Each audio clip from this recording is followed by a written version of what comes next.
Hello, Sassy girl. Yan. Nakapagkaroon na ba kayo ng boycott? Chinese product? Oo, nakakaloka. Hello, Angie Mead King. Nakakaloka si Aklang Angie Mead King. Diyos me, yung Start tayo sa kanya, no? Ha? Start tayo kay Angie. Tapos sundan natin kay Vice Ganda. Oo, sundan natin kay Vice Ganda. Mga personalities lang tayo. Akla! Ano ba yun? Ano yung mga akla ba? I-post mo nga yung kay, kung sino ba si Angie. Oo. Ano dito, panay mga akla, si Vice Ganda. Father Villegas. Si Vice Ganda. Hindi po namin sinasabing akla si Father Villegas. Sinasabi lang natin na meron pong siyang kalinyang ganong sinabi. Okay? Nililing naman lang po namin, ha? Ano ka ba, Ibi? He's a priest. Oh, actually, it doesn't matter, di ba? Kasi ano naman siya, celibate siya eh.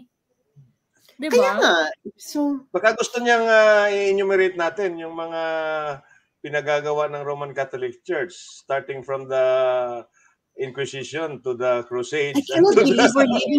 I cannot believe that we're living at this moment, at 2024. Right. And he can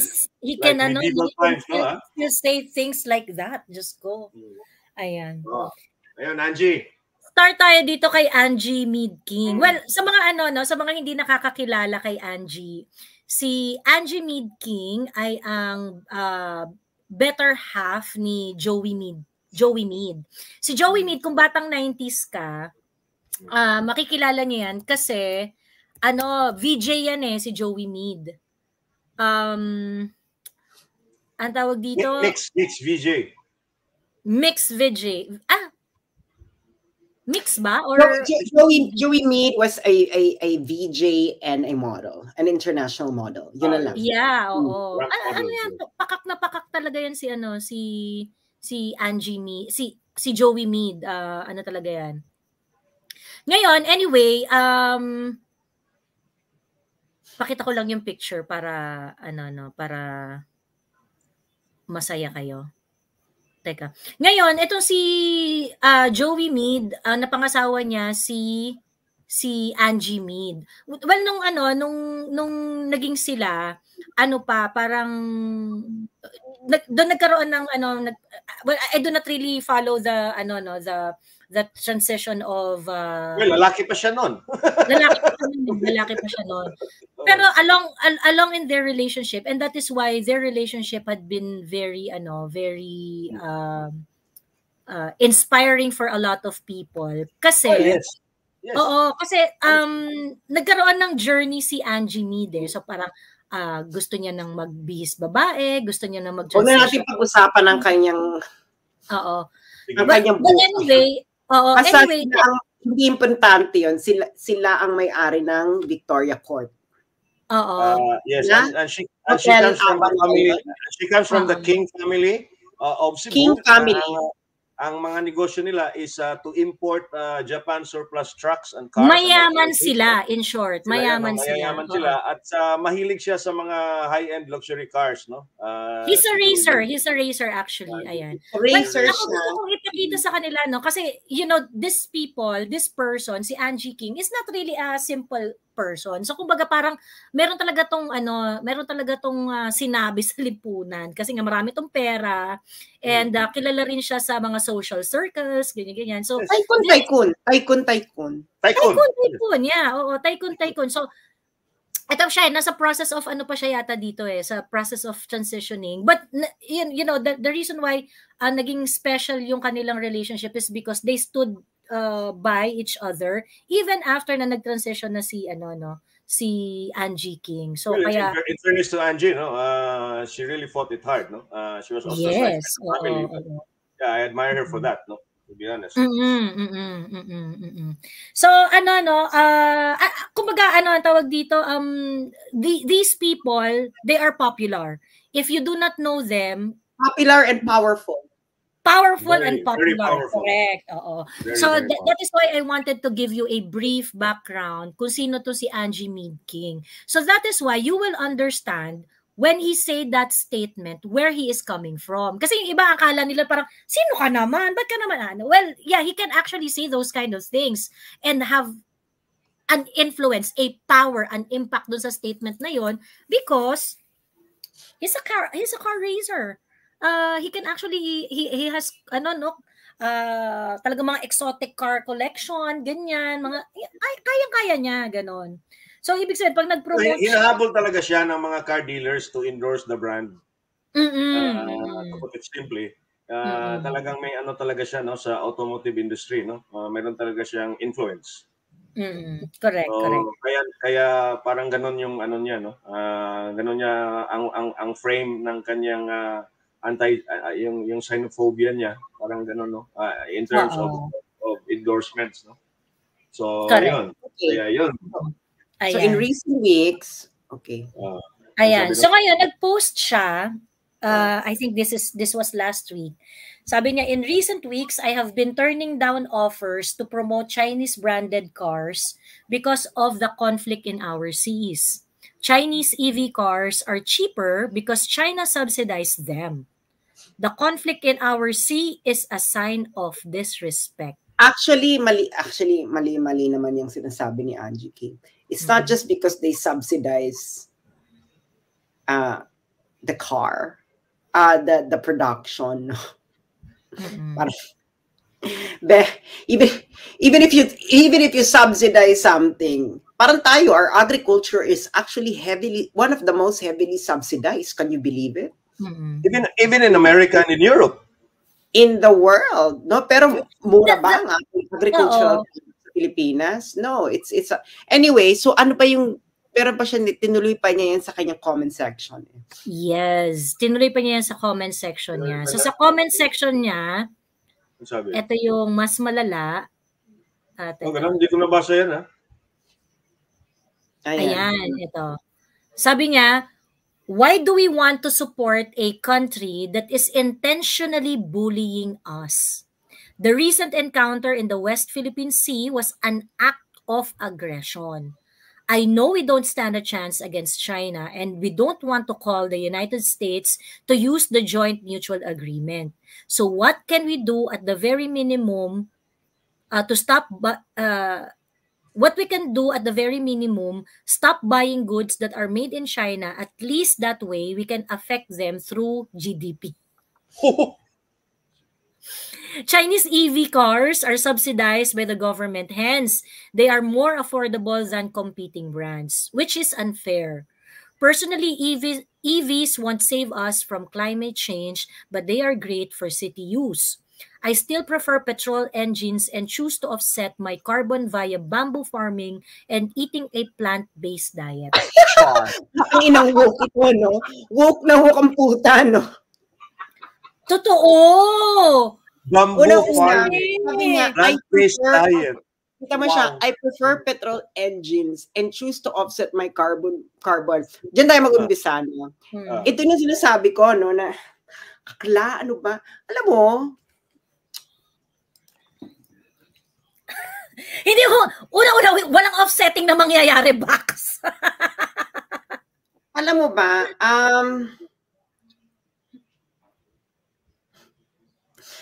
do you actually know that estrogen actually improves cognition? It actually facilitates. Yes, it actually facilitates higher cognitive functions. That's why women have a very, very higher cognitive function. Umamin ka, EB. What we mean by higher cognitive function is, kaya nga the brain of women can multi yung no. Kaya nga din the opposite hormone, yung male hormone na testosterone is the opposite of the effects of estrogen. Aggression. Yes. Testosterone actually makes the brain more compartmentalized. Compartmentalized and aggressive, no? Aggressive. So ngayon, inisip ko ate, I assume nag-estrogen ka, no? Because the transition, hello, Anyari? Parang hindi ata nag-improve ang cognitive function.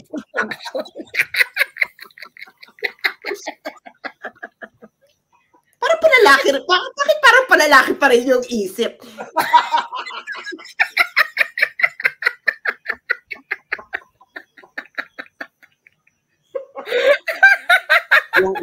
yung I still prefer petrol engines.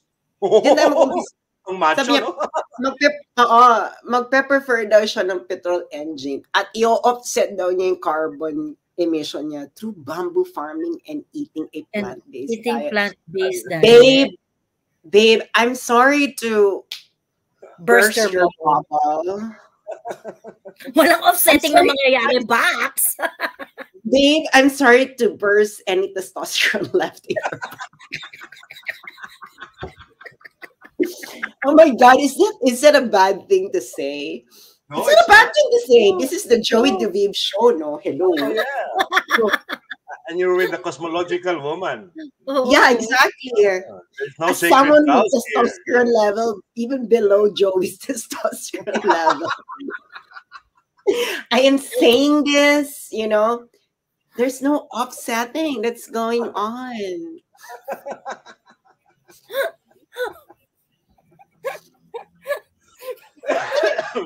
Can you imagine kung dito sa Beijing?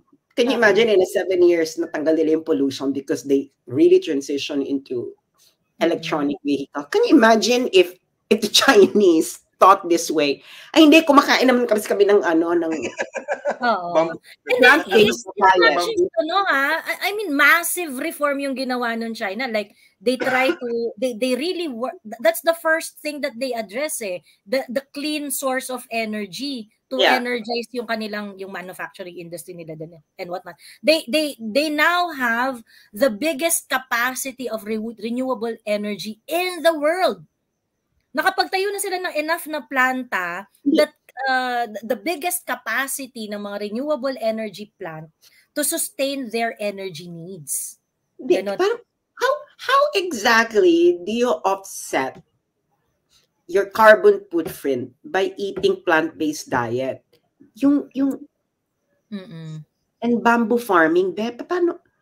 So pumunta ka doon, nag-bamboo farm ka at kumain ka ng plant-based and na-offset yung carbon emission.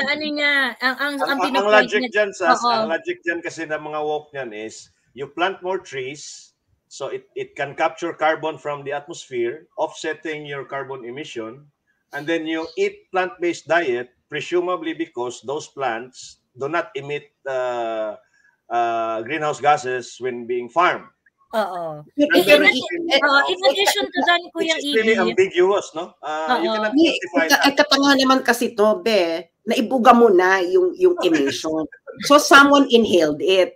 Exactly. And someone, because of inhaling it, would have a health issue. Paano mo na-offset? Right. Ang ano niya yan, I think yung isa sa mga in addition to sa sinabi ni Kuyang EB, ang argument kasi dyan nung mga conscious sa carbon footprint. Kasi pagka kumain sila ng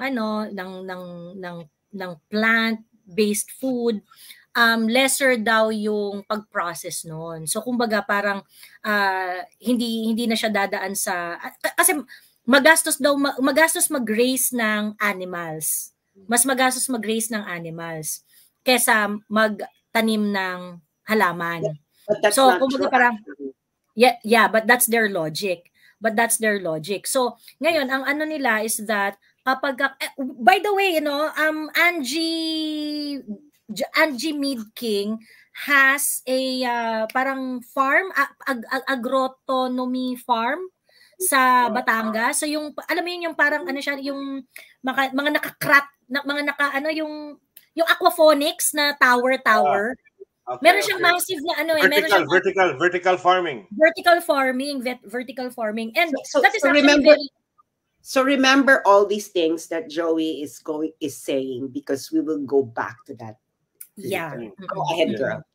Ayan. Sige. So ngayon, yun yung sinasabi niya, no, na parang yung plant-based diet. Kasi yung farm niya na yun, marami siyang tanim doon na iba't ibang mga greens, ganyan. And parang ganun ang pinoproject niya, healthy lifestyle, eme. So yung mga woke, ang feeling nila, pag kumakain sila, kaya yung iba parang nagve-vegetarian, ganyan. Kasi the idea was, if you're going to eat meat, the meat would likely come from a big poultry poultry or animal dito mga hog raising facility, mga ganyan, kung or yung mga rancho, ganyan, which for them, according to them, would cause huge footprint kasi the food that you're going to feed them, yung mga animals na yan ay industrially made, so gagamit siya ng gas, gagamit siya ng ganyan. So in order to produce 1 kilo of meat daw, ang dami niyang pagdadaanan ng mga proseso na kung saan mangangailangan ng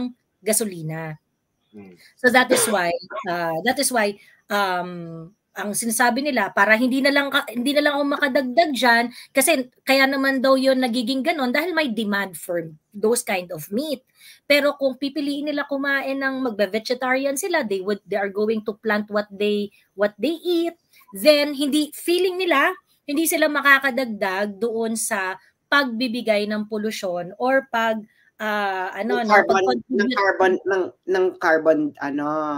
CO2, yes. Wala silang carbon carbon emission.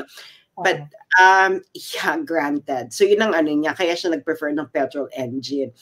And good kaya for you. Kaya offset daw niya yung paggamit niya ng kotse with petrol doon sa So ngayon, ang sabi niya personally, EVs won't save us from climate change, but they are great for city use. Babe, EVs were not invented to save you from climate change. Because we cannot save anymore ourselves from climate change because it's there already, babe. Sabi ko na nga, may research ito. Estrogen supposed to make you smarter. Estrogen makes you smarter. I-fact check mo ako, Joey. Estrogen makes you smarter. Kaya yung mga gustong magiging smarter dyan, mag-Dian 45 na kayo. But it's not gonna be applicable for everyone because if you are not born with estrogen receptor, wala din. That's for it. You would get crazy. Oh yeah, okay. Ito the hormone estrogen can sharpen mental performance. Ayun, estrogen may boost the number of connections between brain cells, improving communication in the brain. Exactly. Connections. So it's that's why women's brain are good in multitasking because of that. Yes. A lot of connections. So nakakaloki logic. So pabalik tayo sa niya pa step by step backward tayo. Sabi niya, there were published studies sa yeah, I know. Yeah, there are published studies on this, Journal of Psychiatry and Neuroscience, as early as September 1999. So sabi ni Angie, EVs won't save us from climate change, but they are great for city use. They're not just great for city use. Sabi nga ng isa ditong commenter, sabi ni G. Dumaging, city use lang ang EV, binabiyahe namin from Mactan to Mualbual. That's about 100 kilometers. I don't know how far Mactan to Mualbual is, but it sounds far. So very far. That's 200 kilometers round trip. Now, sabi niya, personally, babe, we don't care about what's your personal opinion. There are studies about, but EVs were not made in order for you to be saved from climate change. It is because the emission from petrol engine isn't just about climate change. Yes. Climate change. Why do you think Beijing had an aggressive shift to electronic vehicles? Because people were getting sick. Correct. It's health.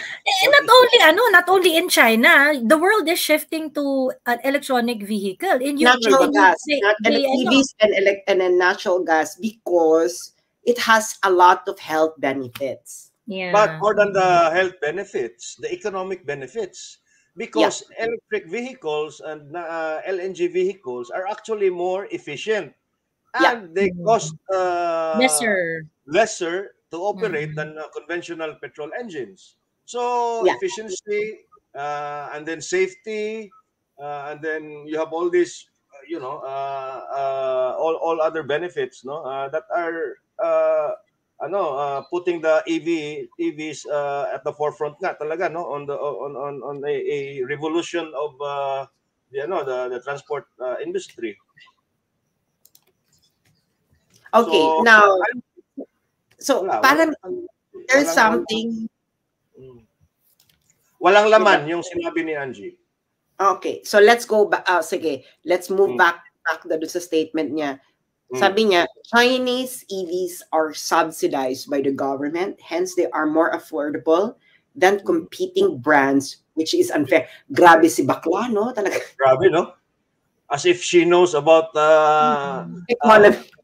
economics and ang nakakaloka dito, if if there are, let's say, 10 EV brands, and one brand was able to get subsidy from their government, thus being more competitive in the market, is it the fault of that brand if their country prioritize such kind of So parang si Angie Mead, no? Para siyang neoclassical economist na woke. Yes. Parang bad combination, EB. Yes, very bad combination. Very, very bad combination. When Angie lost ito yung kombinasyon sa Washington DC ngayon, predominant. Yes. Wait. Pero hindi lang naman China nagsasubsidize ng mga electronic vehicles. Yes. Lahat sila, in fact. Even Japan is now has just announced recently that Toyota will receive subsidy for EV battery production. And they will be using the BYD technology for their hybrid EVs, the DMI platform, which is BYD. And EU, how much is the subsidies of? In EU, in EU, they are purging the petrol cars already by 2030. Ilan ba? 2030? Zero na sila. Wala na dapat. Ano sinasabi niyang unfair? Everyone subsidizes their industries. So why is it hindi, parang for those who don't know, no, kasi nga and this part, Angie is a neoclassical economist. Ang gusto niya is free market lang. Free market economy. And the government will not do anything. Small government, big market. Yun ang kanyang So it's unfair for Angie na magsasubsidize ang government ng any industry. Because it's going to be unfair. But babe, that's how Japan and Korea built their nation. Just that's how successful countries build their nation, idiot. Yes. You have the chaebols of Korea, the big names of Japan, to a certain degree, even America. But what she probably missed is this. No. Maybe subsidy is part of the reason why Chinese EVs are more cost efficient or competitive. But she forgot to mention industrial capacity, the vertical integration of the Chinese manufacturing base. Ano kasi yan eh? Almost everything that go into the car. So kasi China has everything. China has everything already. Well, most of it. So they don't need to import some materials. Joey, no? Also, maybe Angie Mead King missed this. the Chinese EV makers actually make their cars, for the majority of their cars are sold locally. They export only less than 30% or less than 20% of their output. No? So, in fact, they can do away with Europe if they could transition the market to Africa and Latin America, which is still untapped by Chinese EVs. You know. True. And I think Angie forgot, no? In 2022, we legislated EVIDA law. EVIDA law is actually a legal measure, a framework to kickstart yung ating EV industry dito sa Pilipinas. Yeah. So they're going to give subsidies. Yes. Angie, babe. Either you don't really have estrogen receptors in your brain. I'm sorry, it might sound transphobic, but facts are facts.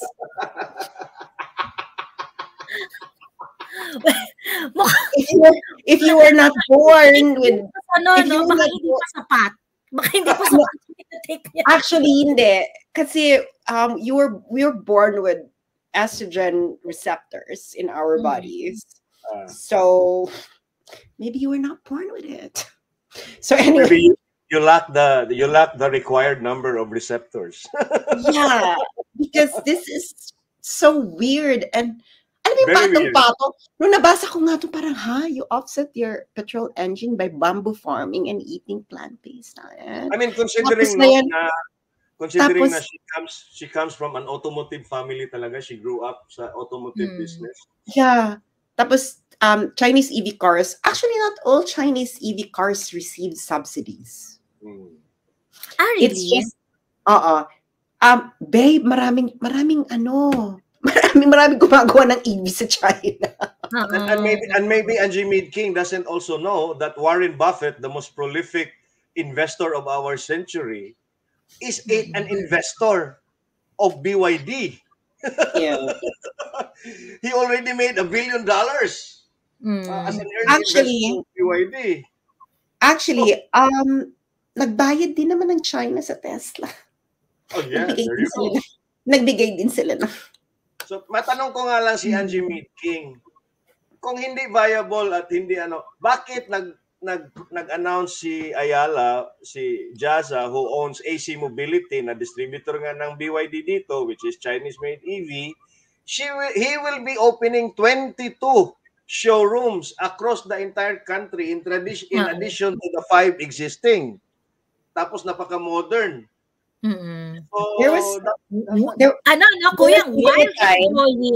While enjoying zero import duties of EVs. Yes. And that also applies to China. Angie. Wala pag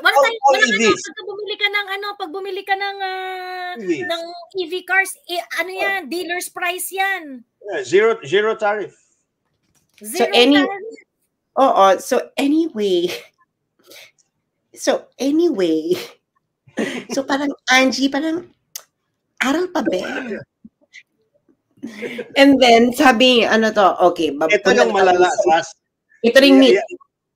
So what can we do at the very minimum? Stop buying goods that are made in China.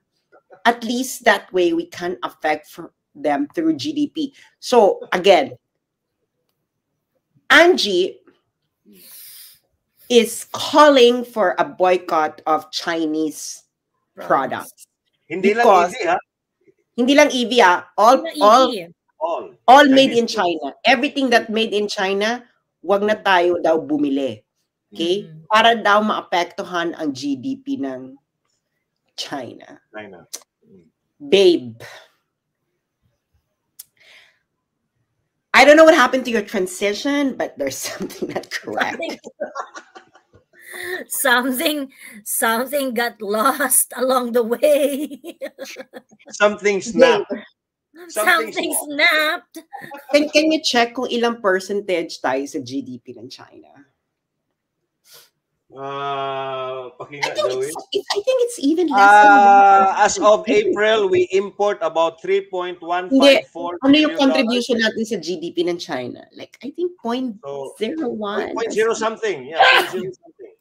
Philippines to China. Because Hindi, 3 billion over divided by something trillion dollars. Magkano ba? Chinese GDP is about ilang trillion ba yan? Okay, Chinese GDP. Nominal GDP. 2023 is 17.7 trillion. So magkano ang in-export nila sa atin? 3.1 billion. 3.1 billion? Divided 3.1 billion divided by 17.3 trillion. Yes. Babe, it's it's 0.0001 of China's GDP. Girl, i-post mo kung ano tong percent na to, ha? Ano mo to? 1, 2.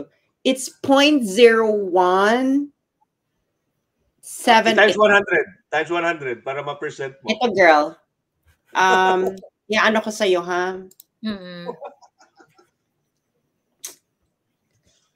Oh my God. Lalagay ko sa comment section. Go. Oh my God, okay, Angie. Girl. Ayan na. Angie! Okay, here. Hi, Angie. Ano mo siya, i-project mo sa ano? Ito? Wait, yeah. No, 0.1? No, it's not 0.1. It's 0.0179%. 0.0179%. Ayan, ito.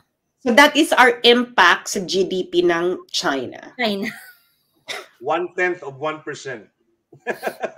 So, pag nawala yan, parang hindi nila mararamdaman, girl. Parang, nandiyan ka pala. Mararamdaman ng China. Hindi, parang, nandiyan ka pala. Oo. Ay, ano yun? Pero itong malala, alimbawa na lang, i-boycott natin. We export around $700+ million to China. $700+ million is about how much of our GDP? Magkano ba yung GDP natin? It's about 423 billion. 4.3 $423 billion. So nag-export tayo 700, no? So less than $1 billion yung ine-export natin, no? Actually, we exported 12.6 billion. So 423. What is the percentage of 12.6? Tingnan niyo yung 2022 kung ilan tayo. 2022 is ang GDP natin. Philippines. 436 ata yun? Ewan ko. Kalimutan ko. GDP 2022. 403 billion in 2022. 403. Yes, 403. Ang impact, well, 404. So, ang impact is 3.1%. So, yan ang impact ng export natin sa China sa ating GDP. 3.1%. So, that's about 30 times. Yeah, so yung impact nila sa ating GDP is about 30 times larger than our impact on their assuming we cut economic ties with China. And ito lang po yung this is only the economic impact nung final product. Wala pa yung anong tawag dito, EB? Yung yung intermediate goods and tawag dyan, nakalimutan ko na yung basic economics ko. But in any case, yun na nga yung mga halimbawa, di ba? Halimbawa kayo, kayo ng produkto, dahil sa nag-export kayo, kumakain kayo sa karinderya. Yun. Di ba? So yung mga ganong satellite businesses. Hindi, linkages ata. Parang, linkages. Yes. Anyway, so the impact... anyway, go. Yes. So ganun yun. So one, parang, babe, it's mathematically incorrect. wala kang impact. yung saging nga natin, umiyak na sila. You know, I just read a post of Ernesto Ordonez. Yung ating export ng saging, which was 2 billion in 2019, 1.1 billion na lang ngayon. Vietnam is the number one supplier na of banana in China. And Vietnam is also now the number one supplier of banana in Japan and South Korea. You know why? Because Vietnam enjoys zero tariff, import tariff to Japan, while we are charged, I think, 18 ba yun? Tapos sa Korea, 30%, zero sila, or 9 ba yun?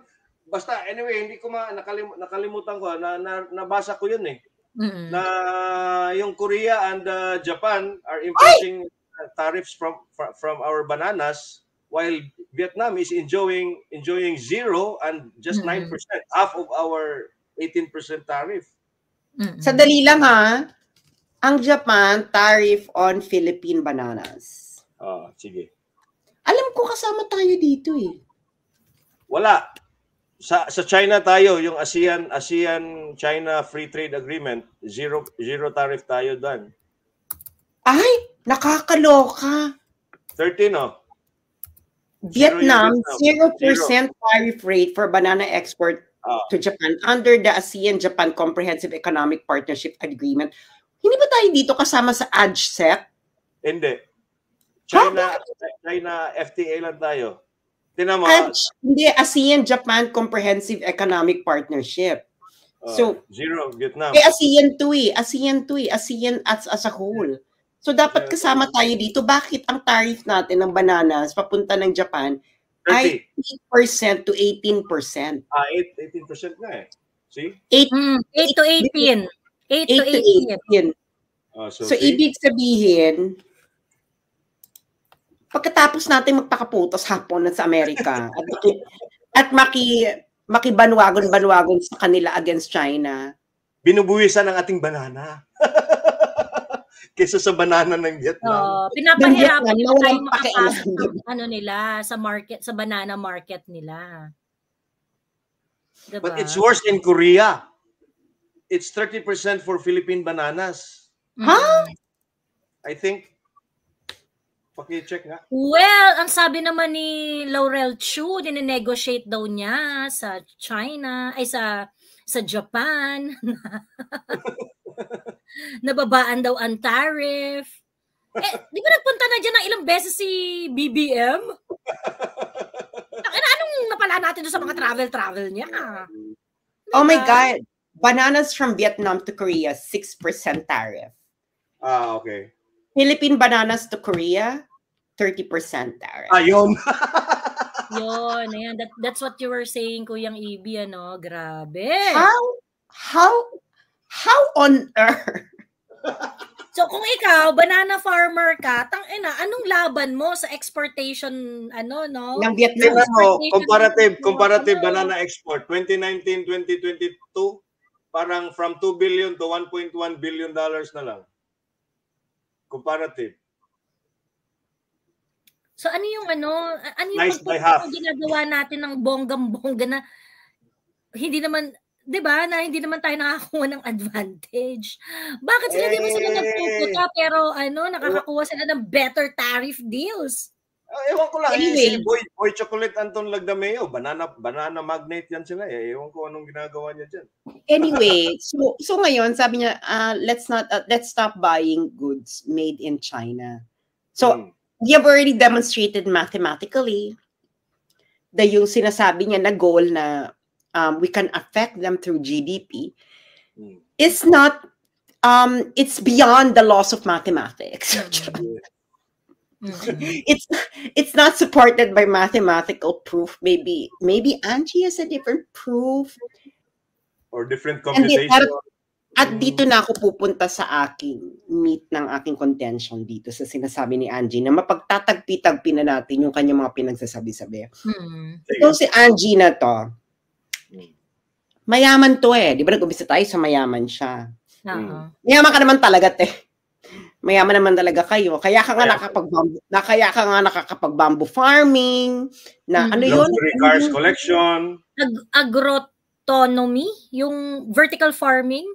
By the way, ano yun may kuryente yun hindi yun ano. See, even the words are expensive. And at makain ka lang ng plant-based diet. Actually, tinignan ko nga yung ano niya, yung Instagram. May mga ano siya. May mga hindi ko maintindihan mga bagay-bagay na appliances na I don't know, mga pang healthy. Okay. And then you have a huge car collection. You own a hotel chain. I'm pretty sure you can buy products manufactured in Europe.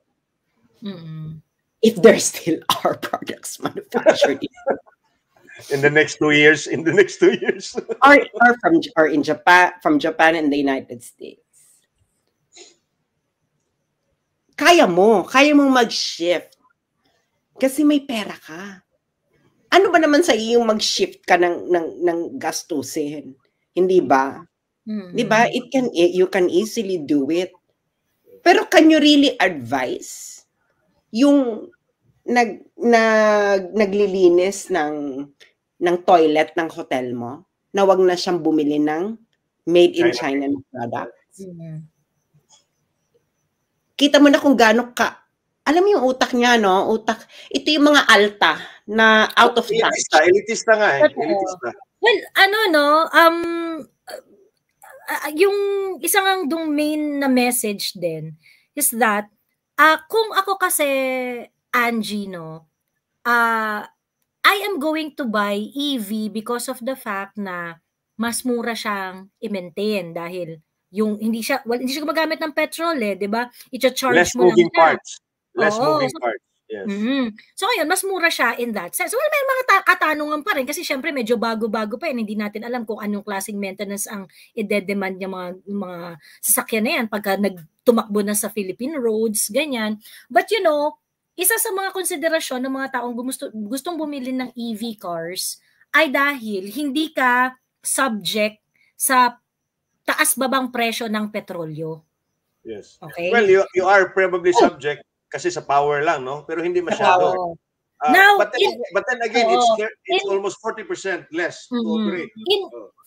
In your case, Angie, you do not care to the fluctuating prices of petrol because you can afford it.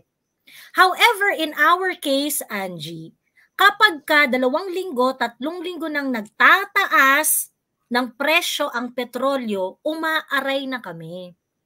But you have a very long and very, very, very deep caution pagdating sa presyo ng petrolyo. So you can afford to stay using petrol cars. Kailangan may smile. Alam mo, magagaling talaga magtahi ng mga issues ang sagana sa estrogen receptors. Ano ang tawag doon? Dayan 45. Dayan, ano yun? Dayan. Huwag ka magsalita ng ganyan. Baka may mga nanonood sa atin. Baka sabihin na nagpe-prescribe tayo na ano. Let's not do that.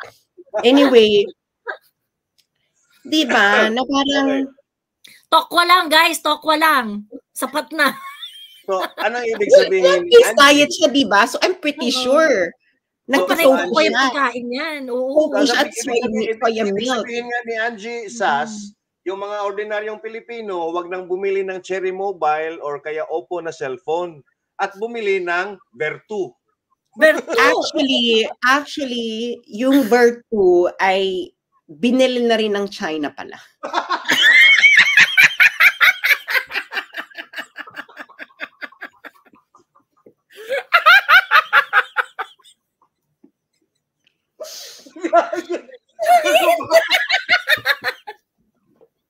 Naku, hindi marami palang masisipa sa ang tunay na tamang ang tunay na anti-China kasi yung yes, kaya ngayon po ano na lang po kayo kung gusto niyo po kung gusto niyo po mag-send ng message is Morse code, so magpapagawa kayo ng mga or bumalik po kayo sa pager. or pwede po kayong